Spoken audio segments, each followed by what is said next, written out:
everyone for coming. As I've said already, I'm recording this for the purpose of my portfolio. I'm just giving a quick presentation on transgender and just a quick introduction. I'll be explaining the terms transgender and its associated terminology. I got to go to the first National Transgender Conference, so I'll be giving a summary of what I learned there.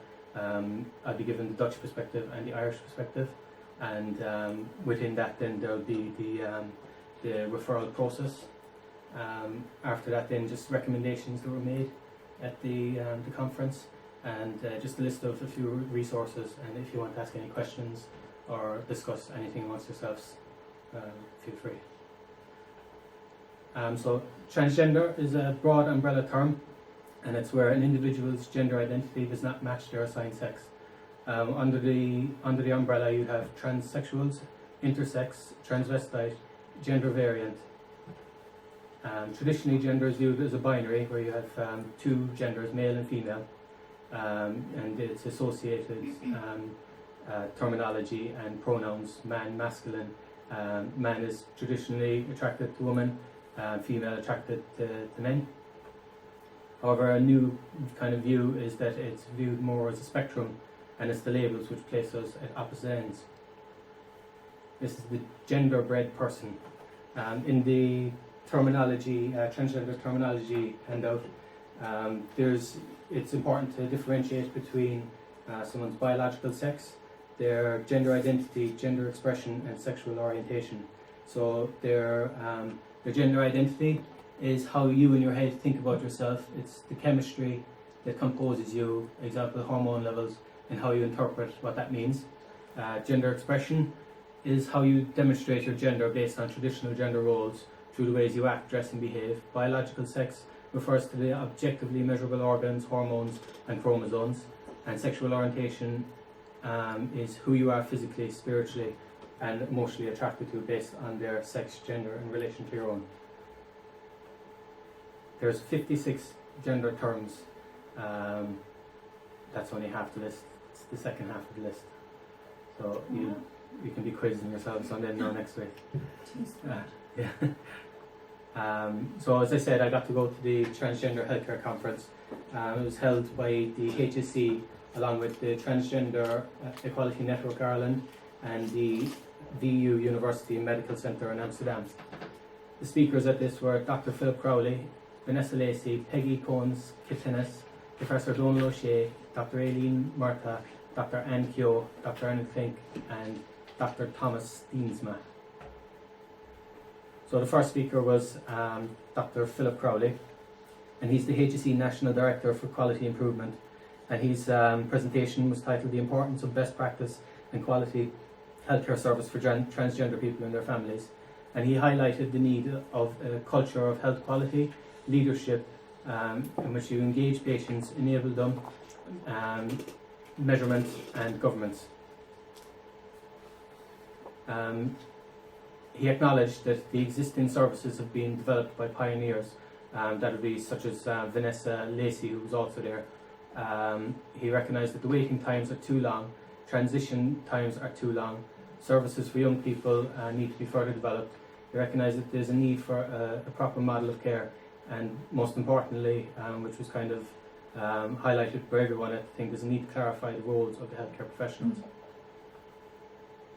And this is Vanessa Lacey. So Vanessa Lacey is the Health and Education Manager at TENI, which is the Transgender Equality Network Ireland. And her presentation was based on the experiences of healthcare in Ireland from a patient's perspective.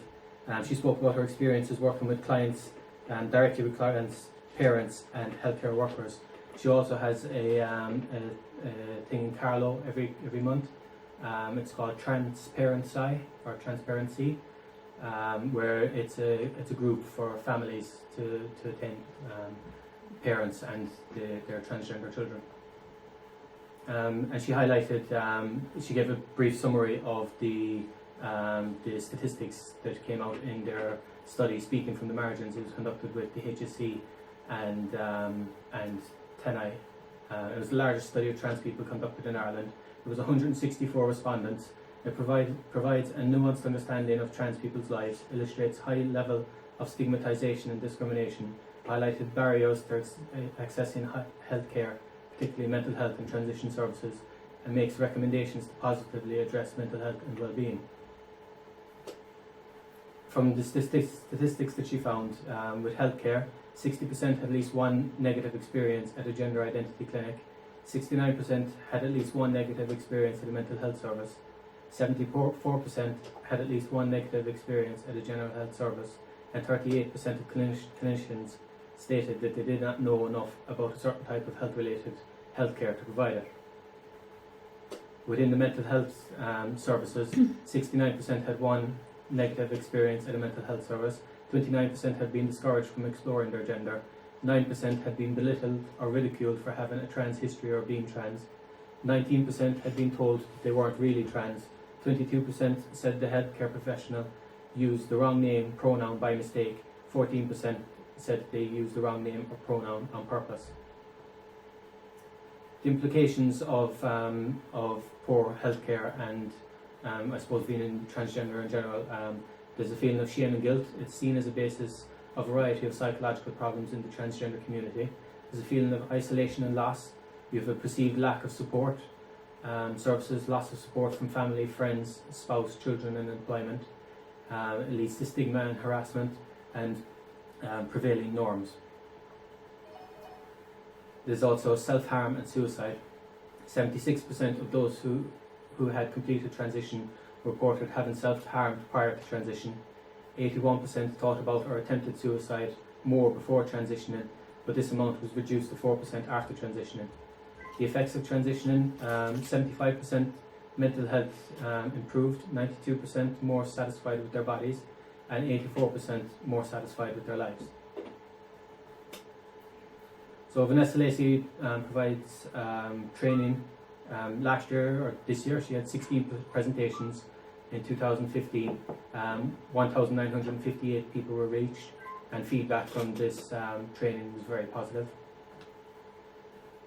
Next speaker was Peggy Cohen-Katenis. She's from the VU, the Dutch hospital, that one. She was the keynote speaker.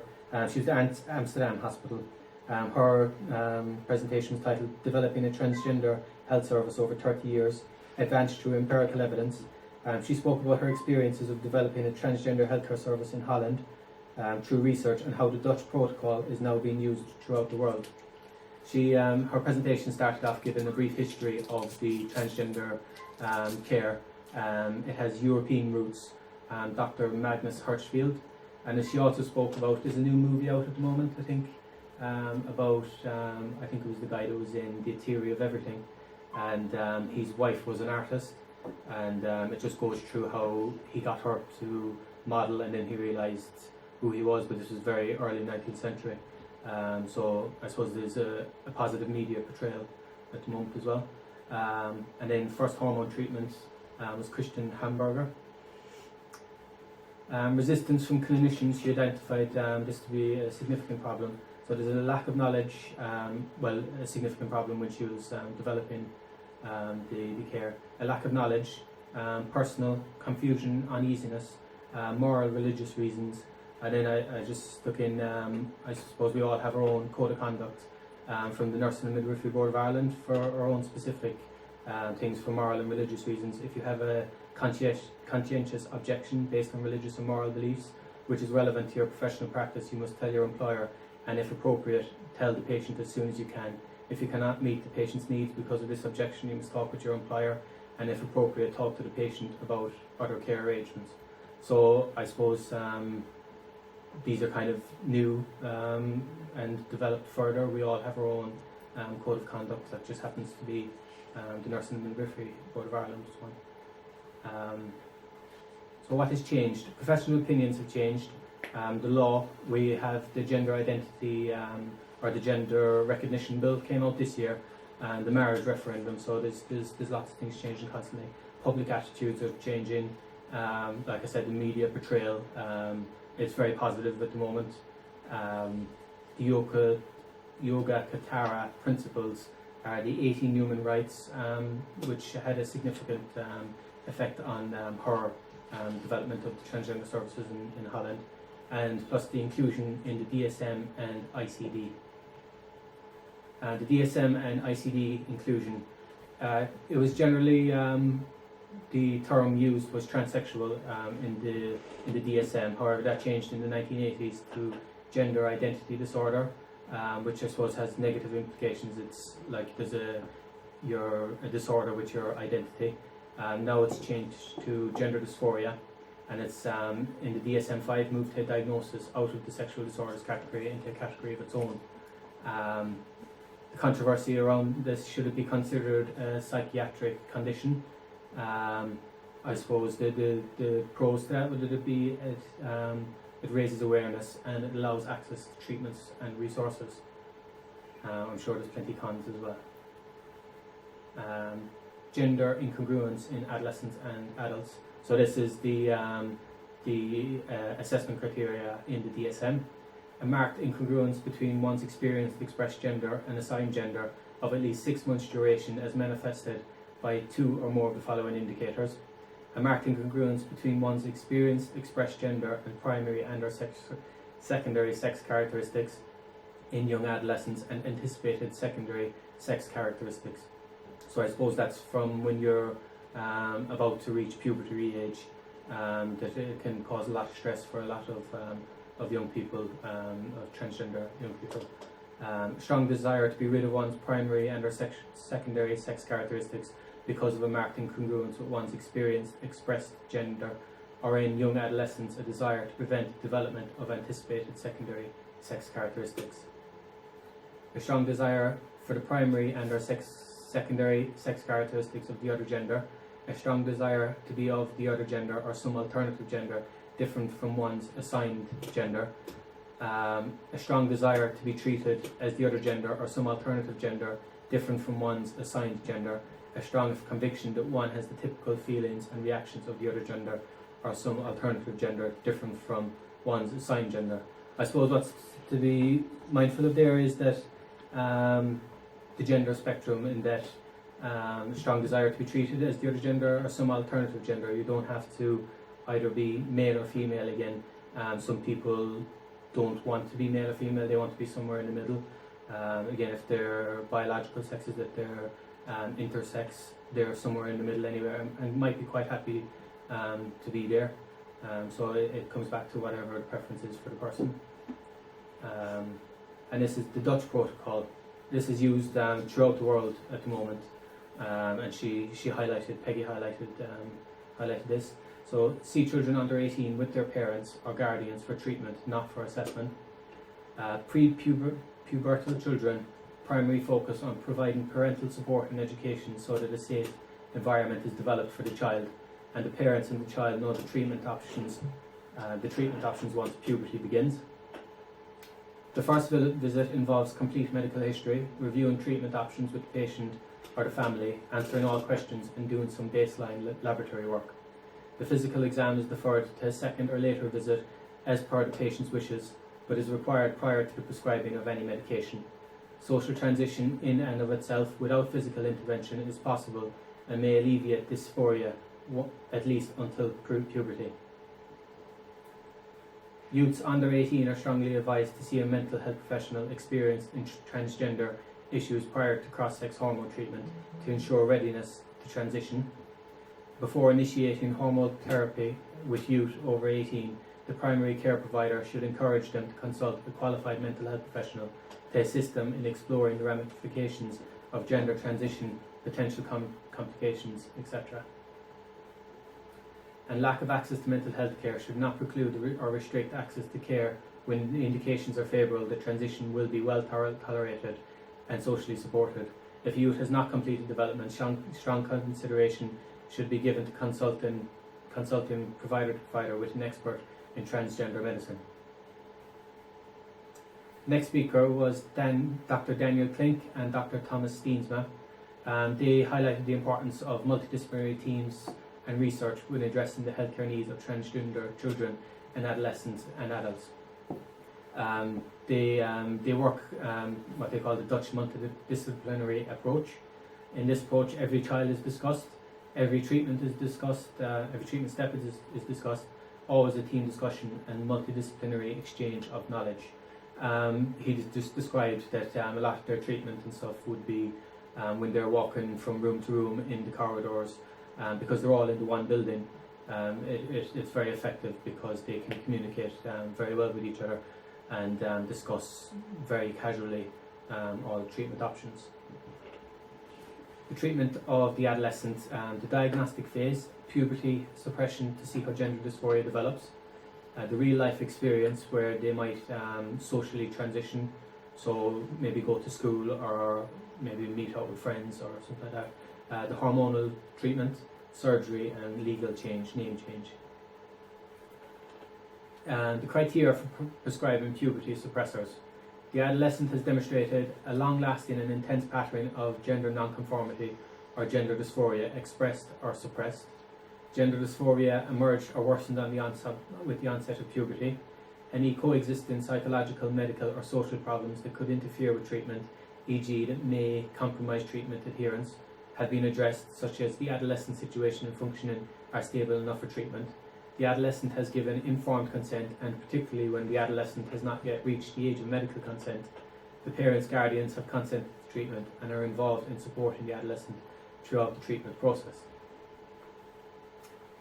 Next man was Professor Donald O'Shea. I think he's on Operation Transformation as well. I could be wrong. Is he? And his presentation was developing a transgender healthcare service in Ireland. The prevalence in the Irish population is 1 in 10,150 are male to female, 1 in 27,668 are female to male. Clear diagnosis and management have resulted in excellent outcomes. There's 246 patients nationwide, 188 of those are male to female, 58 of those are female to male, and he only gave the Munster and Leinster statistics, 63 in Munster, 109 in Leinster. Average age are 35. There's 160 currently receiving treatment and 76 have undergone surgery. He highlighted that parental support has been exceptionally high, however recognised the need for additional parent and child support groups. The only one that I am aware of now at the moment is Transparency by Vanessa Lacey, which is once a month in Carlow.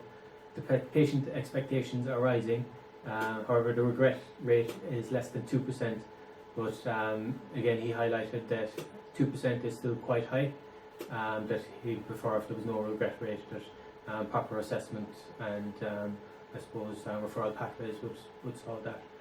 Treatments abroad, he kind of put it back to the audience, are we equipped for it, the safety involved in it, and he had a discussion with a colleague of his one time that reckoned facial feminization surgery shouldn't take place in Ireland, but he basically explained that genetic women, just women in general, or men in general would have plastic surgery or surgeries in their face every day, so it is something that we are equipped to do. He said there's currently 10 facial feminization surgeries in Ireland every week. However, gender reassignment surgery, we're not equipped for it. There isn't a call for it as much here, so the safest option would be to send someone abroad where they have the services there. Voice surgery and speech and language therapy in general, he said that is very important, that it needs to be developed further in Ireland. And then there was a very persistent, I think he was a GP from the audience. The questions were supposed to be left till the end, but he insisted on asking his question. And he said, what should someone do if they do not have a medical card? Health insurance companies are not interested. And Donald's answer was, the BHI need to fall in line. I suggest publicly embarrassing insurance companies if the issue is not addressed. So, this was the GP. This is the GP, yeah. I think it was a GP anyway. Next we had Dr. Aileen Murta and Dr. Anne Keogh. They're in the Lindara CAM service. Their presentation was on the practical ways of working with families attending with gender non-conforming dysphoria in an Irish CAMS context. And they were involved in the national survey by the College of Psychiatrists in Ireland to inform Lindara CAMS. They highlighted a 64% increase in referrals in the past 5 years. There's currently 70 open cases. 87% are linked to endocrinology, and 81% indicated further training needs. There was a lot of discussion about the referral process, and there seems to be a lot of controversy what's the proper route to take, and they're developing the referral process further at the moment. So the referral process traditionally has been from general practitioner to CAMS, from CAMS to the Crumlin Children's Hospital, where you have Colin Costigan, he's the endocrinologist. From there, Tavistock, which are the gender clinic in London, they're the expert clinical supervision, which attend every 2 to 3 months. And this goes back to the Dutch protocol, where they advise expert supervision, and the children are not referred to endocrinology until clinically indicated, and the importance of full assessment of comorbidities.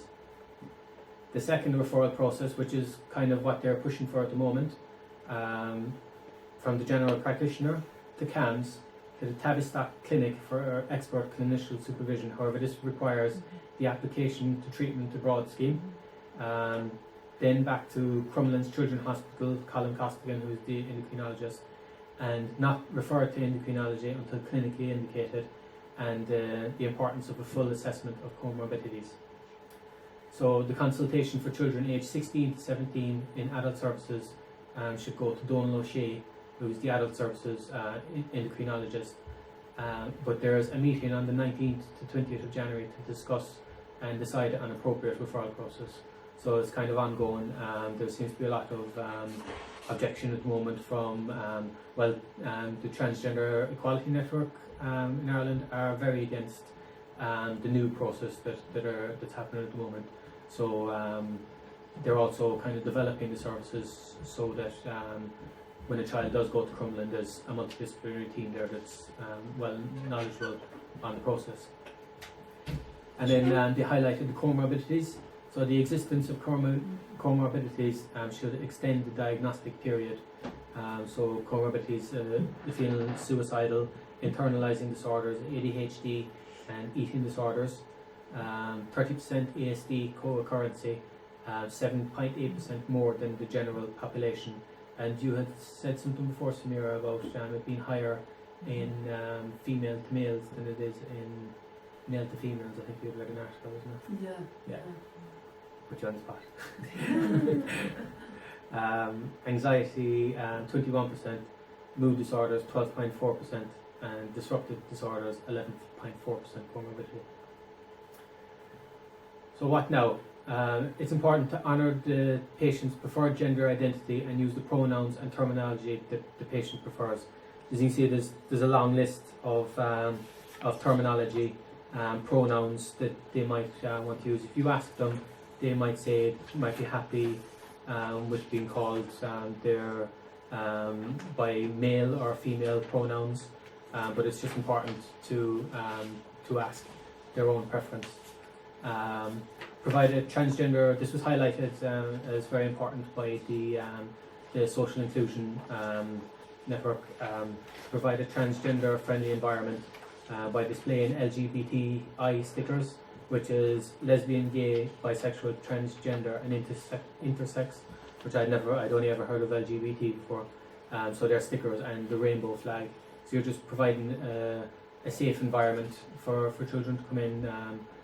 Most people might not recognise it, but I suppose if you were LGBTI, it's something that you probably would notice that.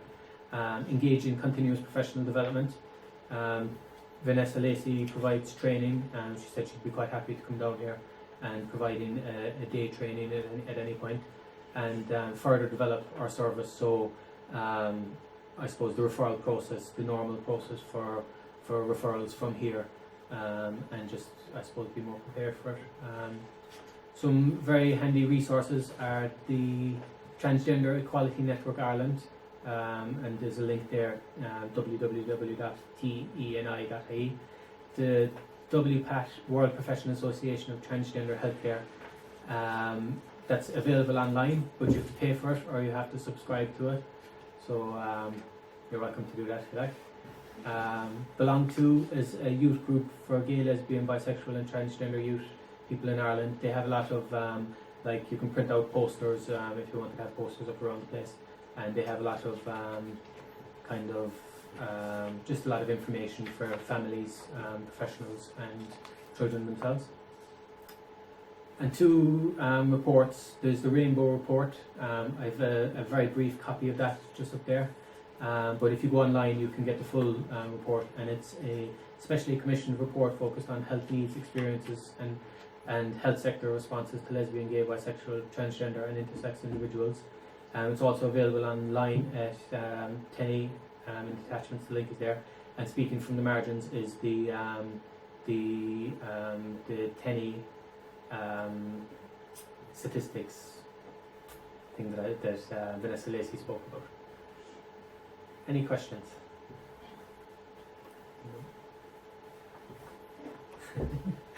Thank you very much. Very well. Thanks Thank you, very Vanessa. much. Thank you. Sorry, did they talk about the youngest person that they kind of, the Dutch people? They haven't really. Not that I'm aware of, anyway. I think I suppose they highlighted that people are getting younger and younger. So before, like in Ireland, it was the mean age is 35, but I think in they kind of recommend that it's done earlier. It has better results, as in like the puberty suppressors and all that. But as for a specific age, I couldn't tell you. I can find out. They've given But, they've given the hypothalamic blockers to children as young as 12 in the Netherlands. I've heard her speak before. To delay puberty. To delay puberty. Okay. Yeah. Okay. Whereas here it's more controversial. They kind of look at around maybe 16, 15, Yeah. 16. So there's a bit of a discrepancy between what's happening in Amsterdam Absolutely. and maybe the UK and places that are a bit more conservative. They were concerned as well. There has been a concern whether or not the puberty suppressors would have long-term effects if you use the puberty suppressors and over time the gender dysphoria might lessen or it might disappear, and they're worried that it will have long-term effects like on bone density and all those kind of things. But stress growth, I think, yeah, as well. but the Dutch transgender clinic have been doing a longitude study, and it doesn't seem to have any effects, long-term effects on things. So I think what they explain is that it continues on from where they were stopped. But I'll look into that and then I'll find out for certain if that's the case. I think 35 is the age, like, I mean, it's probably when the person has proper financial means and they approach the services definitely to change, to go for surgeries and all that. That's why it's like not 35, but it's always there. Like, And is treatment covered by the public health service? If you have a medical card, I think, which I think that doctor highlighted, that 40% of people do have medical cards. Would that be right, or would it be that high? That they would be covered. It would be covered. Yeah. So they reckon it should be covered by the health insurance companies, but they're avoiding it.